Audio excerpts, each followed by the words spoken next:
Bismillahirrahmanirrahim. Assalamu alaikum. Dear all student of first year, I hope you all are fine. Dear student, in previous lecture, we did the chapter drug abuse in youth of Pakistan. We finished the chapter. We did the summary of the chapter. We did the explanation of the chapter, and then we did the theme of the chapter. Now we are here again with another chapter. That is the last chapter, and it has this chapter is included in your smart syllabus by KPK government. The last chapter of your course is progress. Progress is the last chapter of your course, and let me tell you about this chapter, what this topic is about. The topic of the progress is one act play. It is a play, one act play written by Saint John Green Evan. Saint John, ST means Saint. Okay, Saint John Green Evan का लिखा हुआ एक one act play है, and I'll tell you what is one act play, and then I'll tell you about, first I'll tell you about the writer. Who was the writer? Saint John Green Evan was an Irish biographer. As I told you, that biographer is the one who writes biographies of other people. Okay, the person who writes about himself is called autobiographer, and the person who writes about other people and other people's lives and achievement, that is called biographer. And Saint John Green Evan was an Irish biographer. And Irish mean the person who lives in Ireland. ठीक है, Ireland के रहने वाले को Irish कहा जाता है. इसी तरह डेनमार्क के रहने वालों को डच कहा जाता है. इसी तरह फ्रांस के रहने वालों को फ्रेंच कहा जाता है. इसी तरह यूके के रहने वालों को ब्रिटिश कहा जाता है. इसी तरह अमेरिका के रहने वालों को अमेरिकन्स कहा जाता है. So स्कॉटलैंड के रहने वालों को स्कॉटिश कहा जाता है. So Irish is the person who is from Ireland. He is called Irish. He or she is called Irish. So he was Irish biographer, and he was novelist. And he वो novel भी लिखता था. He was a novelist as well. And then he was a critic. वो तनकीद निगार भी था, वो critics भी था. ठीक है. And then he was a dramatist and theatre manager. Okay, he was a dramatist as well. वो ड्रामे भी लिखता था. He was a theatre manager. वो थिएटर मैनेजर भी था. Dear student, Saint John Green Evan was born on 28 December 1883 in UK. यानी 1883 में यूके में यूनाइटेड किंगडम में क्या हुआ था, पैदा हुआ था. And died on 24th January 1971 in UK. Again 1971 में जिस वक्त मशरिकी बंगाल हमसे अलहदा हो रहा था, पाकिस्तान में जंग छिड़ी हुई थी, उस वक्त ये क्या हुआ था, यूके में यूनाइटेड किंगडम में ये फौत हो गया था. And he was the most prominent Ulster writer. He was the most prominent Ulster writer of 20th century and major Irish dramatist whose work influenced W.B. Yeats. W.B. Yeats was again, an Irish poet, a most important poet of 20th century. Most important, symbolic जो उसका वो था, symbolism का जो वो था, movement जो था, उसमें इसका बहुत बड़ा नाम है W.B. Yeats का. इसके बहुत सारे पोएम्स है, तो इसको बेहतरीन शायर समझा जाता है उसी ज़माने के. तो इसके काम ने यानी सेंट जॉन ग्रीन एवन के काम ने इसको क्या किया, इसको मुतासिर किया हुआ था. Ulster writer mean Ulster is a province in northern Ireland. Northern Ireland में अल्स्टर एक जगह का नाम है. बहुत सारे राइटर उस इलाके से, उस प्रोविंस से ताल्लुक़ रखते थे. तो उसमें कुछ 8 काउंट्रीज आते हैं, आई थिंक कोई वो होता है. अल्स्टर कहा जाता है. दैट इज व्हाई कुछ राइटर ऐसे हैं जिनको अल्स्टर राइटर कहा जाता है. And Saint John Green Evan जो था was the most prominent Ulster writer of 20th century and major Irish dramatist. And he was a major Irish dramatist whose work influenced W.B. Yeats. ठीक है, उसके काम ने क्या किया था, W.B. Yeats को भी मुतासिर किया हुआ था. तो W.B. Yeats उसके काम से मुतासिर होकर बहुत सारी पोइट्री की है अपने उसमें. So, dear student, let me tell you that Progress, the chapter Progress is one act play. One act play क्यों कहा जाता है, one act play किसे कहा जाता है? Let me tell you that what is one act play. So dear student, as I have written here, let me explain it to you. One act play is a play that has only one act. आपको भी पता है जितने place हमारे पास, जिस Shakespearean place हम पढ़ते थे और दूसरे प्लेस आप लोगों ने पढ़ा है, कोई कुछ भी पढ़ा है जो भी आपके कोर्स का हिस्सा बन चुका है, शेक्सपियरियन प्लेस के बारे में अगर हम बात करते हैं या दूसरे प्लेस के बारे में बात, अमूमन उसमें क्या होता है, वेरियस सीन्स होते हैं, वेरियस यानी उसमें क्या होता है, वेरियस सीन होते हैं और साथ में क्या होते हैं, मुख्तलिफ यानी 5 एक्ट होते हैं, 7 एक्ट होते हैं, कुछ एक्ट्स होते हैं वहाँ पे। ओके डियर स्टूडेंट, जिस तरह मुख्तलिफ प्लेस हमारे सामने आ जाते हैं, मतलब शेक्सपियरियन प्ले को उठाते हैं या दूसरे प्लेस को उठाते हैं, तो उसमें क्या होता है, हमारे पास 5 एक्ट होते हैं, वेरियस सीन्स होते हैं, यानी ज़्यादा तादाद के सीन होते हैं, एक्ट के अंदर फिर सीन होते हैं। तो वन एक्ट प्ले क्या है, it has only one act, इसमें सिर्फ एक एक्ट होता है। और क्या है, वन एक्ट प्ले में कंसिस्ट ऑफ वन और मोर सीन, इसमें सीन एक सीन खामखा होता है, लेकिन एक से ज़्यादा सीन भी होते हैं, 5 सीन भी होते हैं। सीन इसमें होते हैं, scene is a sequence of events, ठीक है। कुछ इवेंट्स जब प्ले में वकू होते हैं या जाहिर होते हैं, उस इवेंट्स के यानी सीक्वेंस को सीन कहा जाता है। तो क्या है, वन एक प्ले में कंसिस्ट ऑफ वन और मोर सीन, इसमें क्या होते हैं, एक से ज्यादा सीन होते हैं, एक या एक से ज्यादा सीन होते हैं। As I told you that it has only one act, it has only one theme, that is the abolition of war. The progress, the play, the one act play we are reading here, it has only one theme. The whole play is revolving around, warmongering, the idea of war. The idea of war is, at the time there were different people, there are different people of, people belonging to different thinking area. Different people were, they were glorifying war, and other people were not glorifying war, they were disliking war, ठीक है। तो it is all about the abolition of war, यानी वार खत्म होनी चाहिए। इसका यानी ये प्ले जो है, the play is all about the abolition of war, the theme of abolition of war, यानी वार किस तरह खत्म होनी चाहिए, वार को किस तरह खत्म किया जाए। तो इस हवाले से क्या है, इस प्ले का एक ही थीम है और उसका थीम क्या है, that is the abolition of war, यानी वार का खात्मा होना चाहिए, वार का खात्मे के बारे में है। अच्छा, this play is written against against the background of World War I, in which thousands of people were mercilessly butchered and killed. As you know that World War I was one of the deadliest war in the history of mankind, one of the deadliest war, and one of the you can say that one of the dangerous war, in which thousands of people were mercilessly butchered. हजारों लोगों को क्या किया गया, बेरहमी से कत्ल किया गया, मारा गया, किल्ड किया गया, and many more became disable for life. कई लोग जो है वो डिसेबल हो गए, जिंदगी भर के लिए माजूर होकर रह गए, यानी इस वर्ल्ड वॉर वन की वजह से। ये हिस्ट्री की यानी ग्रेट वार कहा जाता है। हिस्ट्री में बहुत बड़े वार हुए हैं, वर्ल्ड वॉर वन हुआ है, फिर उसके बाद लोगों ने सबक नहीं सीखा, फिर दूसरी बार हो गई, वर्ल्ड वॉर 2 हो गई, और आजकल अगर हम ज़माने को देखते हैं तो वर्ल्ड वॉर 3 की तरफ, यानी हमारी जो बैलेंस ऑफ पावर सिस्टम को अगर देखते हैं, यानी कोलिशन जब हमारे मुख्तलिफ कंट्रीज जो बनते हैं, हुकूमतें अपने आपस में बनाते हैं, तो इसमें देखने से लगता है, इस इकोनॉमिकल सिस्टम को हम देखते हैं तो ये वर्ल्ड वॉर 3 की तरफ हम जा रहे हैं। तो अल्लाह ना करे, अल्लाह इससे हमें बचाए। तो हिस्ट्री ने यानी पीपल लोगों ने ऑब्जर्व किया है 2 deadliest war in the history of mankind, ठीक है, that is called world war 1 and world war 2। So this play is written against the background of World War I, in which thousands of people were mercilessly butchered and killed. ये play जो हम पढ़ रहे हैं, ये क्या है, world war 1 के बैकग्राउंड में लिखी गई है। वर्ल्ड वॉर 1 में जो लोग मारे गए थे, जो लोगों को नौज़ाया हो गया था, जो लोग डिसेबल हो गए थे, कितने माओं के यानी घरों के यानी सुहाग, यानी औरतों के सुहाग उजड़ गए थे, कितने माओं के वो गोद खाली हो गए थे, कितने अब लोग यानी पेरेंट्स के अरमान ख़त्म हो गए थे, बच्चे मारे गए, बूढ़े मारे गए, यानी mercilessly estimately 13 million civilians were killed in this war, ठीक है। 13 मिलियंस लोग जो है, 1,30,00,000 से ज्यादा लोग क्या हो गए, इसमें सिविलियन लोग थे, आर्मी को छोड़कर, यानी पर्सनल को छोड़कर। तो क्या कहता है, यानी many more became disable for life, कई लोग जो है जिंदगी के लिए क्या हो गए, माजूर हो गए। It left many mothers childless, कई मदर्स को उसने चाइल्डलेस कर दिया, उनके बच्चे खत्म हो गए, बच्चे मारे गए, माँ मर गए, बच्चे यतीम हो गए, ऑर्फन्स हो गए।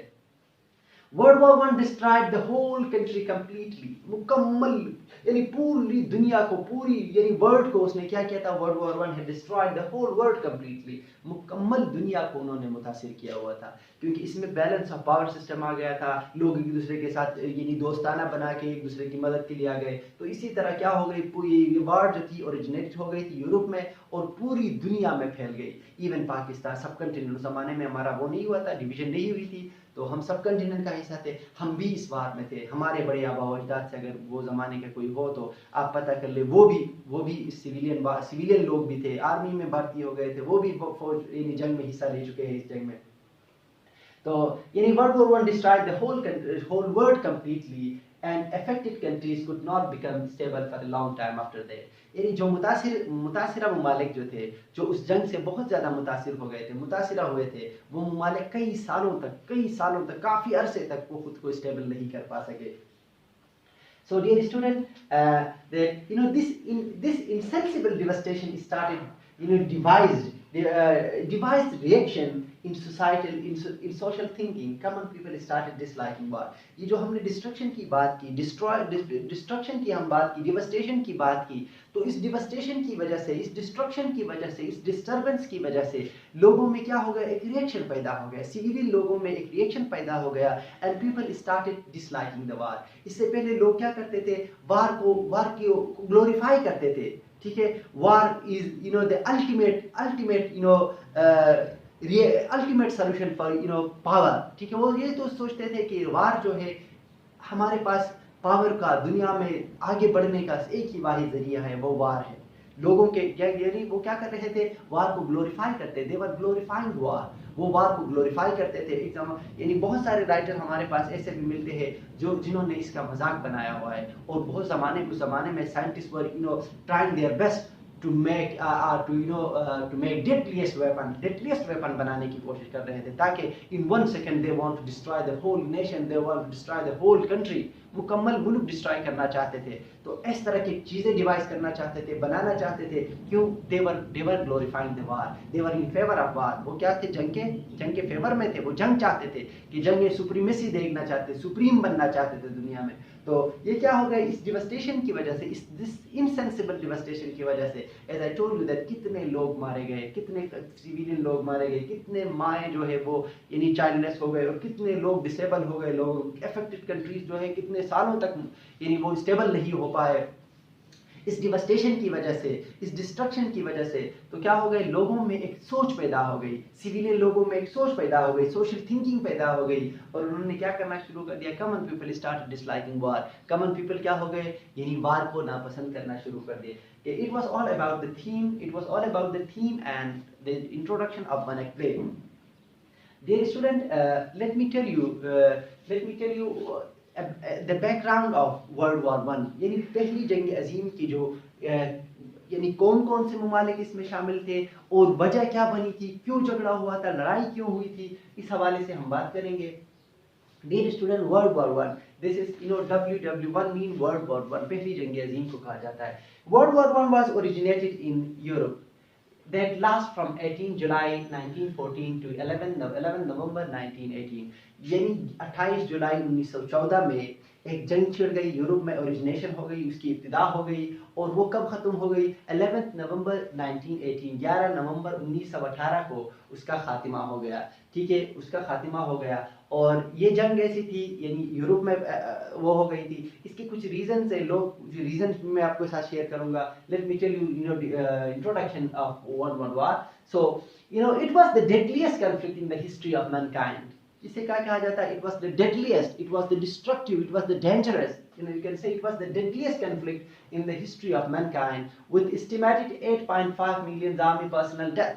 8.5 आर पर्सनल जो थे, यानी 8.5 मिलियंस जो आर्मी जो थे यानी पर्सनल जो थे, वो पूरी दुनिया से क्या हो गए, एस्टिमेट किया जाता था। कुछ लोग यानी कम बेशी जरूर होंगे इसमें, तो क्या थे, वो मारे गए। And 13 million civilian death as a direct result of war. तकरीबन इस वार में कितने क्या हो गए, 13 मिलियन सिविलियन पीपल जो है वो भी क्या हो गए, मारे गए इसको।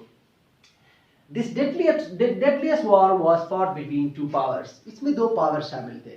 इस वार के यानी शुरुआत में इस वार के बैलेंस ऑफ पावर सिस्टम में, इस वार के इकोनॉमिकल इश्यूज को अगर सामने रखा जाए, पॉलिटिकल इश्यूज को अगर सामने रखा जाए, तो उसमें क्या थे, दो यानी ऐसे फोर्सेस थे, दो ऐसे पावर्स थे जिनका आपस में क्या हो गया था, यानी एक जंग छिड़ गई थी और इसी में पूरी दुनिया शामिल हो गई थी, पूरी दुनिया इसको शामिल की गई थी। और उसमें दो फोर्सेस कौन कौन से, एलाइड फोर्सेस व सेंट्रल पावर्स। एक एलाइड फोर्सेस थे, दूसरे क्या थे हमारे पास, सेंट्रल पावर्स थे।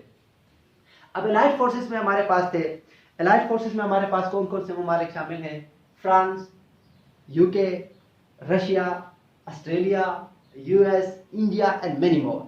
यानी कुछ प्रोमिनेंट मैंने वो कर दी, इनका नाम ले लिया। इसमें बहुत सारे एलाइड फोर्सेस में, हमारे पास बहुत सारे ममालिक शामिल थे। इसमें फ्रांस शामिल था, इसमें यूके शामिल था, उसमें रशिया शामिल था, उसमें ऑस्ट्रेलिया शामिल था, उसमें अमेरिका शामिल था, उसमें इंडिया भी शामिल था। अमेरिका की वो इंट्रेंस जो हो गई थी इस बार में 1915 में हुई थी। 1915 में एक वो भी हिस्ट्री आपको बताता चलूँ, क्योंकि आज हम हिस्ट्री के बारे में बात करेंगे। Then we'll discuss the character of the play, then the summary of the play, then we'll read the text of the play. Okay, dear student, इसमें अमेरिका किस तरह शामिल हो गई थी, अमेरिका की कुछ वो आपको बताता चलूँ।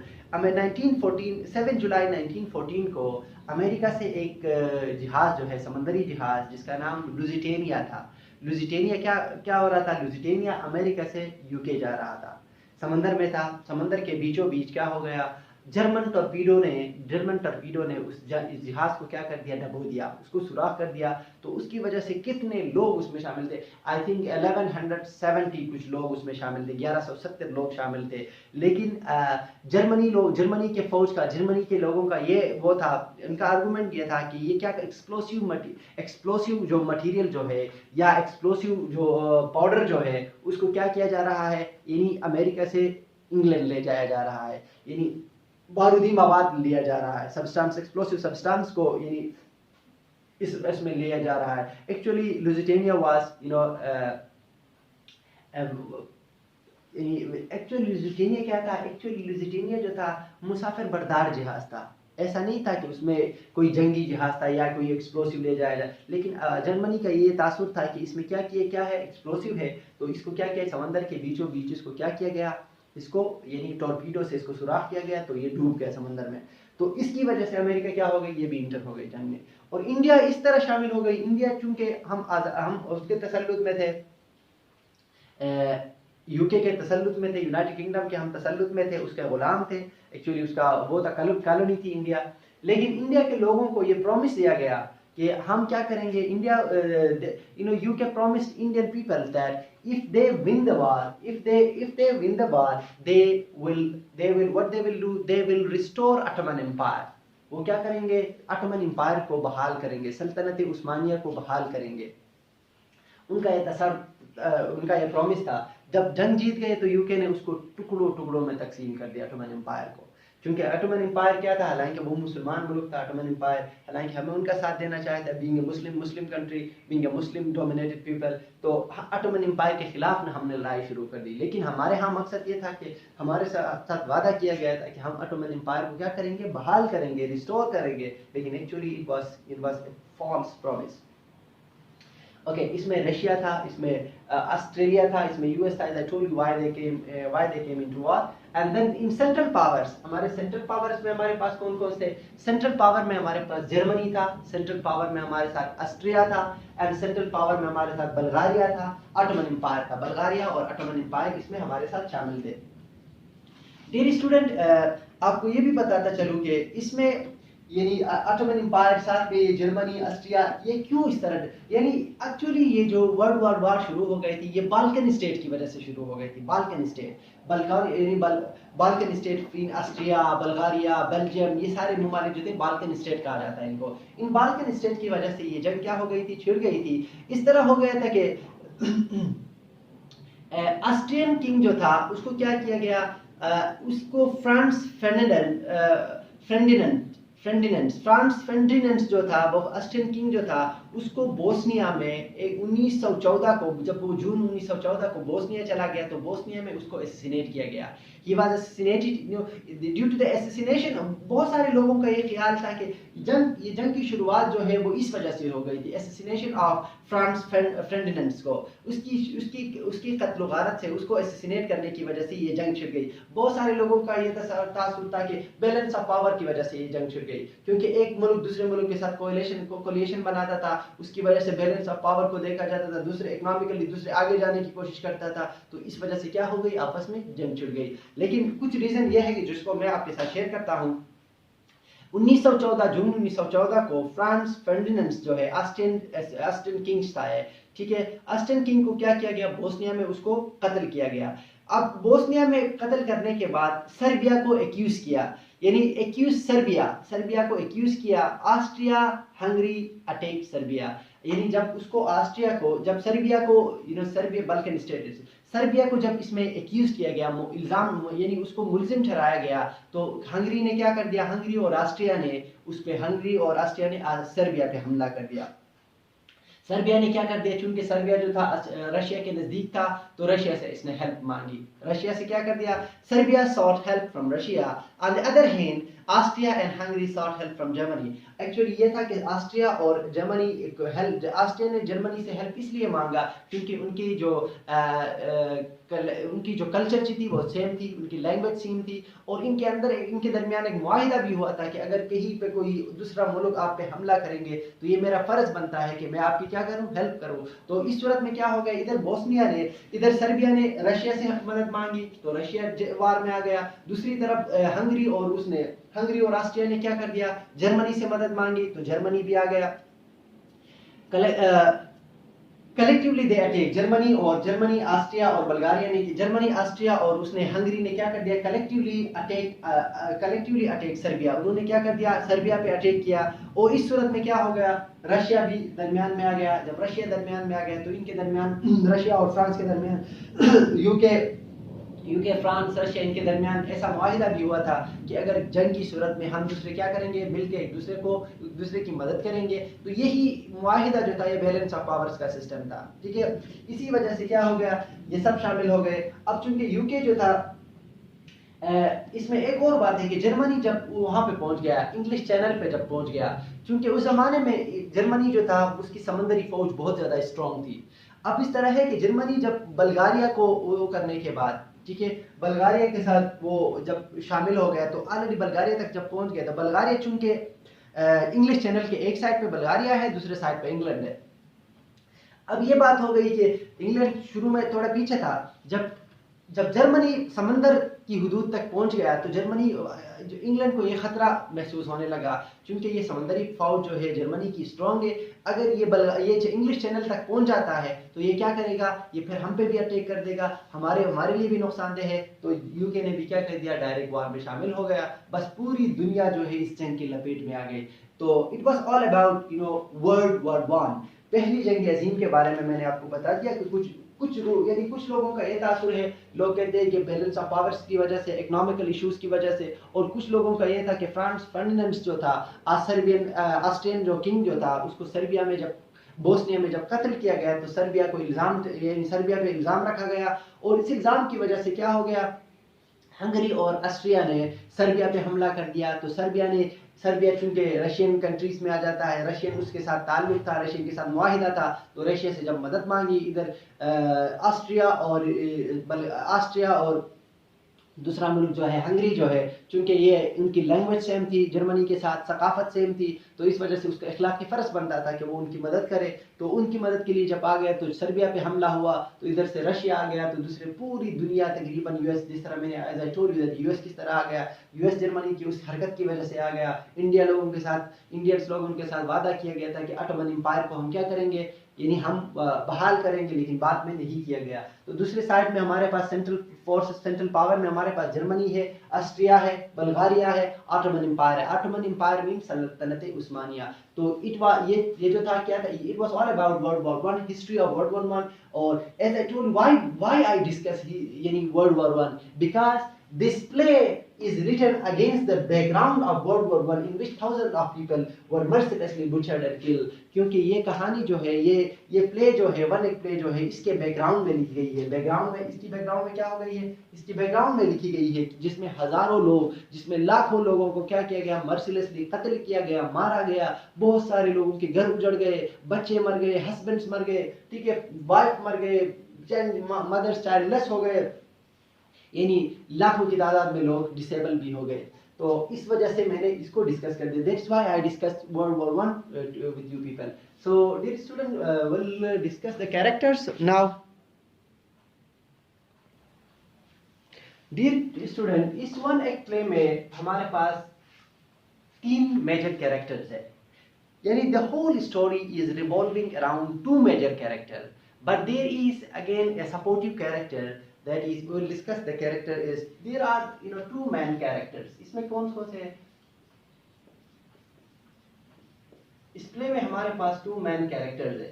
कौन कौन से हैं? पहला कैरेक्टर हमारे पास जो है पहला कैरेक्टर जो है that is the character of professor Henry Cory. पहला हमारे पास कैरेक्टर जो है that is professor Henry Cory है, और दूसरा वो हमारे पास क्या है, दूसरा कैरेक्टर जो है प्रोफेसर कोरी की सिस्टर है, उसका नाम क्या है, मिसेस मेल्डन। ये मेल्डन की वाइफ है, ठीक है, मेल्डन की वाइफ है। और तीसरा कैरेक्टर हमारे पास कौन सा है? तीसरा कैरेक्टर जो है that is not so much important character but supporting character, उसका है वो कैरेक्टर जो है हना, सर्वेंट ऑफ ये सर्वेंट ऑफ जो है प्रोफेसर कोरी का जो सर्वेंट है उसका नाम क्या था, हना था सर्वेंट, ठीक है, उसका नाम क्या है, हना। हना क्या है, सर्वेंट है। अब आपको मैं बताता चलूं, ये सर्वेंट है। प्रोफेसर कोरी जो है, professor Kori was a great scientist. ये कौन है, ग्रेट साइंटिस्ट है, ये ग्रेट साइंटिस्ट है। और ये कौन है, मिसेस मिल्टन जो है sister of professor Kori, sister of professor Kori, professor कोरी की सिस्टर है। क्योंकि अब ग्रेट साइंटिस्ट इसलिए इसको कहता हूँ क्योंकि प्रोफेसर कोरी इज जो the whole story is revolving around the character, the achievement of Professor Corey. There is a conflict between 2 ideas. ये कैरेक्टर्स है, और यहाँ पे ये प्रोफेसर कोरी जो है एक ऐसा कैरेक्टर है that is he has, इस कहानी की जो शुरुआत में जब कहानी बिगिंस होती है, जब कहानी शुरू होती है, प्रोफेसर कोरी बहुत खुश होता है और वो रिसेंटली कंप्लीट किया हुआ होता है अपना एक तजुर्बा जो है, एक्सपेरिमेंट को, यानी he was making a deadliest weapon, एक ऐसा वेपन बना रहा था, द मोस्ट डेंजरस बम बना रहा था, एटॉमिक, यानी वो बम बना रहा था उसमें। तो वो अपने बम के फार्मूले से वो क्या था, बहुत खुश था। तो ये इसमें 2 आइडियाज है, उसमें 2 आइडिया मैं आपको ये बताता चलूँ। ये प्रोफेसर कोरी का जो कैरेक्टर है is in favour of war mongering. ये क्या था, ये वॉर मॉन्गरिंग के हवाले से वॉर मॉन्गरिंग को सपोर्ट करता है। War mongering mean war, glorifying war, glorification of war. ये ग्लोरिफिकेशन ऑफ वॉर को क्या करता है, यानी वार को ग्लोरीफाई करता है। वो एक ऐसा वेपन बनाने की कोशिश करता है that he wants to destroy the whole world in seconds। ठीक है, सेकंड में पूरी दुनिया को क्या करना चाहता है, सेकंड में पूरी एक नेशन को, पूरी एक कंट्री को डिस्ट्रॉय करना चाहता है। तो ग्लोरिफिकेशन ऑफ वार की, यानी वार को, यानी वार मॉन्गरिंग का जो सिचुएशन है उसको एक यानी as I told you there is a conflict between 2 ideas. 2 idea है, एक आइडिया है ग्लोरिफिकेशन ऑफ वार, यानी वार मॉन्गरिंग, और यानी making the world worse, यानी making the world worse। ये दुनिया को वर्स बनाना चाहते थे, डेडलीस्ट बनाना चाहते थे, दुनिया को क्या करना चाहते थे, डेडलीस्ट बनाना चाहते थे। पूरी दुनिया को ये लोग डेडलीस्ट बनाना चाहते थे, डिस्ट्रक्शन पैदा करना चाहते थे, डिस्ट्रॉय एंड डिस्ट्रक्शन। ठीक है, एक आइडिया ये है, ठीक है, as I told you there are there is a conflict between two characters, two thinking and then 2 ideas, एक हाथ में क्या है हमारे पास जो है प्रोफेसर कोरी की हमने बात की, जो वर्किंग टू इम्प्रूव वार, ये वार को इम्प्रूव करना चाहता है, वार मॉन्गरिंग करता है और मोर डेडलियस्ट बनाना चाहता है। On the other hand the loving mom represent the loving nature of the loving and soft nature, यानी मिसेस मिल्टन जो है ये क्या करता है, लविंग नेचर, पीसफुल नेचर, ठीक है, क्या करता है, क्या करती है, पीसफुल नेचर को रिप्रेजेंट करती है और लविंग नेचर को रिप्रेजेंट करती है, पीसफुल नेचर को रिप्रेजेंट करती है और पीसफुल लाइफ को रिप्रेजेंट करती है, पीसफुल लाइफ, ठीक है। ये टू आइडियाज है हमारे पास। एक हमारे पास क्या है, ग्लोरिफिकेशन ऑफ वार है, वॉर मॉन्गरिंग है, मेकिंग द वर्ल्ड वर्स बनाना चाहते हैं, डिस्ट्रॉय करते हैं, डेडलियस्ट बनाना चाहते हैं, डिस्ट्रक्शन करना चाहते हैं, डिवास्टेशन करना चाहते हैं पूरी दुनिया में।